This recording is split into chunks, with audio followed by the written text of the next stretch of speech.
Omumyuka w'omukulembeze w'eggwanga Edward John Kasekandi olwaliro alambudde ekkolero lya Quality Chemicals erikola eddagala ery'okuweza ku mukenenya wamu n'omusujja erisangibwa e Luzira wano mu Kampala. Oluvannyuma lwa Uganda okwegatta ku mukago gw'ebyobusuubuzi ogwa COMESA, gavumenti eyagala Uganda ebeere nga yeesinga okutunda eddagala ery'okuweza ku mukenenya mu mawanga gano.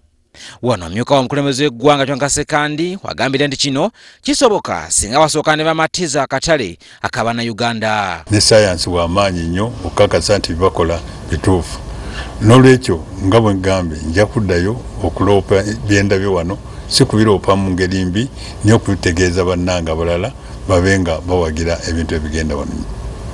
Abakulembera kampuni eno ya Quality Chemicals bategeezezza nga kati bwe bagenda okweyongera okukola ennyo nga mu myaka 5 egiyise abantu kumpi 10,000 be baafunanga eddagala, kyokka kati omuwendo guno gweyongerera ddala.